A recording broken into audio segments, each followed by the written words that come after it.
देखिए बेटा, टॉपिक है आपका पोटेंशियोमीटर। ठीक है, पोटेंशियोमीटर भी इम्पॉर्टेंट टॉपिक है।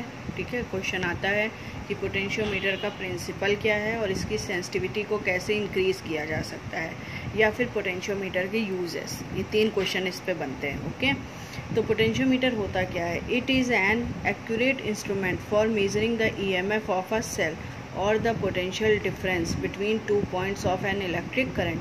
पोटेंशियोमीटर एक एक्यूरेट इंस्ट्रूमेंट है जिससे जो है वो ईएमएफ को मेज़र किया जाता है, या 2 पॉइंट्स के बीच का पोटेंशियल डिफरेंस मेज़र किया जाता है। ठीक है, ये पोटेंशियोमीटर डिवाइस होती है।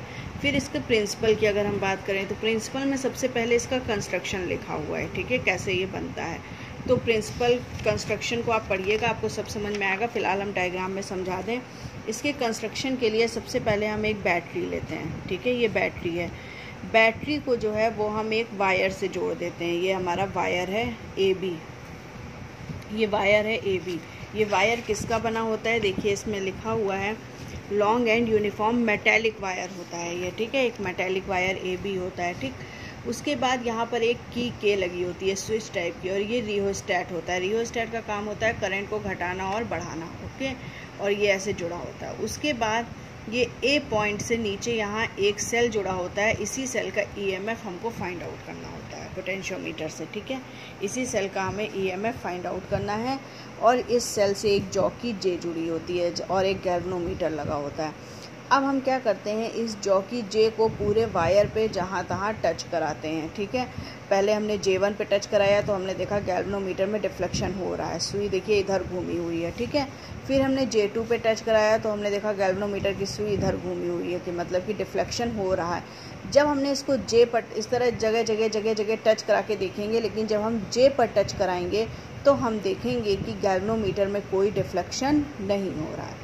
गैल्वेनोमीटर में कोई डिफ्लेक्शन नहीं हो रहा है। ठीक है, तो ये जो पॉइंट J है ये कहलाता है नल पॉइंट। जहाँ पर गैल्वेनोमीटर में डिफ्लेक्शन नहीं होता है वो पॉइंट कहलाता है नल पॉइंट। ओके, अब देखिए इसमें लिखा हुआ है the current from the battery flows in the wire from the end A to the end B। Positive से निगेटिव की तरफ करंट बहती है। ये देखिए करंट बह रही है। Therefore the electric potential falls continuously long the wire from A to B।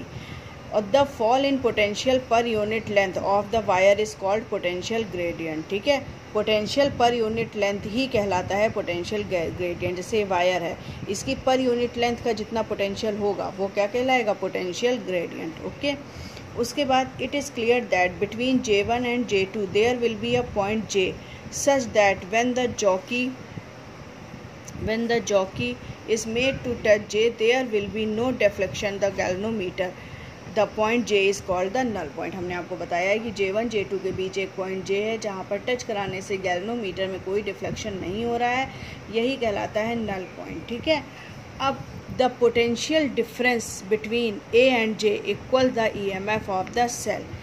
A और J के बीच में वो पॉइंट जहाँ पर डिफ्लेक्शन नहीं हो रहा है, वहाँ से A के बीच का जो पोटेंशियल डिफरेंस होता है वही इस सेल का EMF होता है, और यही मेन प्रिंसिपल है आपका पोटेंशियोमीटर का। पोटेंशियोमीटर का प्रिंसिपल क्या है?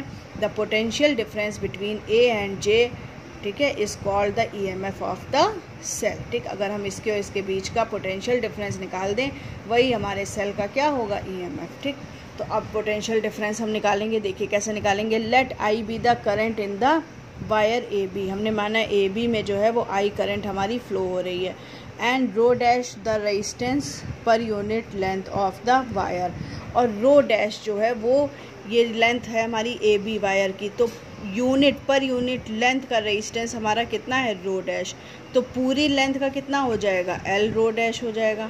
भाई पर यूनिट लेंथ का रेजिस्टेंस रो डैश, और पूरी लेंथ हमारी L है तो पूरी लेंथ का रेजिस्टेंस L रो डैश हो जाएगा। ओके, तो वही चीज़ है यहाँ पर। देखिए the resistance of the wire, then if L be the length of the wire between A and J। A और J के बीच की लेंथ कितनी है? L है। A और J के बीच की लेंथ इन्होंने कितनी दी है? L। तो और A और J के बीच का रेजिस्टेंस कितना हो जाएगा? रो डैश L हो जाएगा। ओके, उसके बाद difference, potential difference V equal to क्या होता है? आई आर की जगह पर L रो डैश आ जाएगा, है ना। रो डैश पर यूनिट लेंथ का रेजिस्टेंस है, और L क्या है? लेंथ है A और J की, तो L रो डैश। अब यहाँ पर देखिए आई रो डैश को हमने के ले लिया है। आई रो डैश क्या है, आई तो करंट है और रो डैश है पर यूनिट लेंथ का रेजिस्टेंस। तो आई रो डैश क्या होगा, पर यूनिट पोटेंशियल डिफरेंस है ना, potential difference per unit length. I rho dash क्या है, पर यूनिट लेंथ का पोटेंशियल डिफरेंस। भाई देखिए ए से बी तक, ए से जे तक की ये वायर है, ठीक, इसकी लेंथ एल है, पर यूनिट लेंथ का रेजिस्टेंस रो डैश है और इसमें करंट आई बह रही है। तो आई रो डैश क्या हो जाएगा, आई आर क्या होता है, पर यूनिट लेंथ का पोटेंशियल। ओके, वही चीज़ यहाँ पर लिखी है हमने, आई रो डैश को के ले लिया है और के क्या है, is potential difference per unit length of the wire 10। ठीक है, तो ये हमारा हो गया। और यही V इक्वल टू के एल, पोटेंशियल डिफरेंस जो A और J के बीच का है, यही क्या होगा, सेल का EMF। ओके, अब इसके बाद है सेंसिटिविटी। अब इसकी सेंसिटिविटी क्या होती है, जैसे ही हम नल पॉइंट से इधर उधर जॉकी को करते हैं तो हम देखते हैं गैल्वेनोमीटर में काफ़ी ज़्यादा डिफ्लेक्शन आ जाता है। इससे ये प्रूफ हो जाता है कि हमारा पोटेंशियोमीटर जो है वो काफ़ी सेंसिटिव है।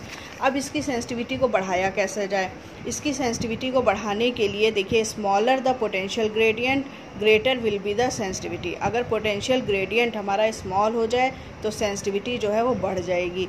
और पोटेंशियल ग्रेडियंट होता क्या है, पोटेंशियल ग्रेडियंट क्या होता है, potential per unit length. Potential gradient equal to होता है पोटेंशियल पर यूनिट लेंथ। ठीक है, तो अगर हम वायर की लेंथ को कम कर दें तो हमारा पोटेंशियल भी कम हो जाएगा। ठीक है, यानी कि पोटेंशियल ग्रेडियंट भी कम हो जाएगा। तो अगर आपसे पूछा जाए कि सेंसिटिविटी ऑफ पोटेंशियोमीटर की सेंसिटिविटी को कैसे इंक्रीज़ किया जाएगा, तो आप क्या लिखोगे, smaller the potential gradient greater will be the sensitivity. और पोटेंशियल ग्रेडियंट को कम करने के लिए हम वायर की लेंथ को रिड्यूस कर देंगे। ओके, कौन सी वायर की लेंथ, ये जो AB वायर। ठीक है।